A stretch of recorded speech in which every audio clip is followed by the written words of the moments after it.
प्रणाम। आप लोग स्वस्थ होंगे, मस्त होंगे, अपने अपने कामों में व्यस्त होंगे। हम सभी जितने चाची चाचा भाई बहन जितने लोग देख रहे सभी को हाथ जोड़कर प्रणाम करती हूँ। और मेरा वीडियो कैसे लगा आप लोग कमेंट बॉक्स में बताइएगा और शेयर सब्सक्राइब करिएगा। दुल्हे बैठे मड़ाए में गरमा गरम करई, सीता तानी बेनिया डोलाऊ जी। दुल्हे बैठे मड़ाए में गरमा गरम करई, सीता तानी बेनिया डोलाऊ जी। कैसे के बेनिया डोलाई मोरे स्वामी, बैठे हैं आजा वहाँ मारे जी। ऐसे कैला जानियू सीता ऐसा सारा मानी, काहे बैठियो बगले हमारे जी। ऐसे कैला जानियू सीता ऐसा सारा मानी, काहे बैठियो बगले हमारे जी।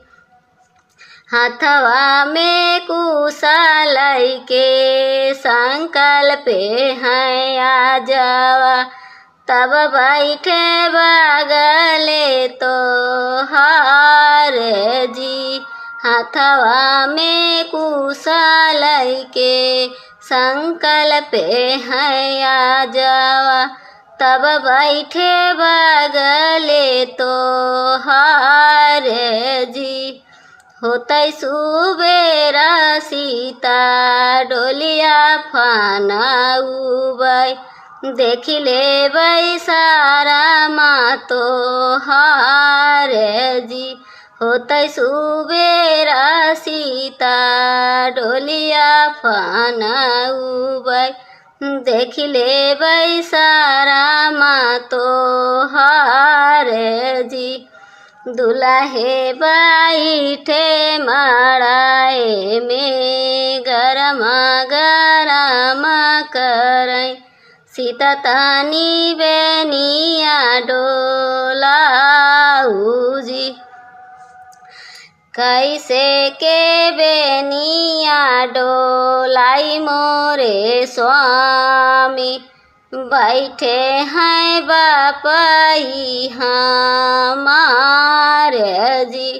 कैसे के बेनिया डोलाई मोरे स्वामी, बैठे हैं चाचावा हमारे जी।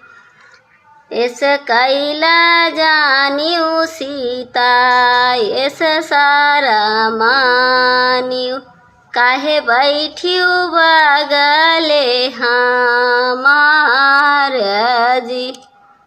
ऐसे कैला जानियू सीता ऐसा सारा मानियू, काहे बैठियो बगले हमारे जी।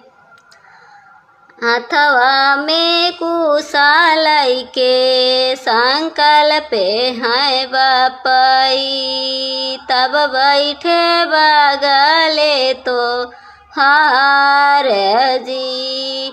हाथवा में कुशल के संकल्प है चाचवा, तब बैठे बगले तो हार जी।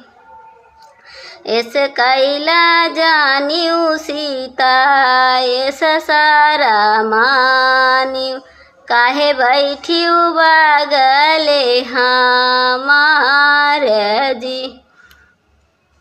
होतै सुबेरा सीता डोलिया फनाउबै, देखि लेबै सारा मातो हार जी। होतै सुबेरा सीता डोलिया फनाउबै, देखि लेबै सारा मातो हार रे जी। दुल्हे बैठे मड़ाए में गरमा गरम करई सीता तानी बेनिया डोलाऊ जी। कैसे के बेनिया डोलाई मोरे स्वामी बैठे हैं फूफावा हमारे जी।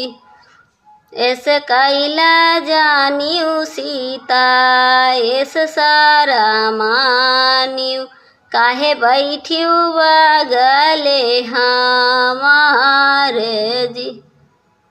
हथवा में कुशालाई के संकल्पे हैं फूफावा तब बैठे बगले तो हारे जी। होतई सुबेरा सीता डोलिया फनाउबाई देखिले बैसरम तो हारे जी। दुल्हे बैठे मड़ाए में गरमा गरम करई सीता तानी बेनिया डोलाऊ जी। दुल्हे बैठे मड़ाए में गरमा गरम करई सीता तानी बेनिया डोलाऊ जी।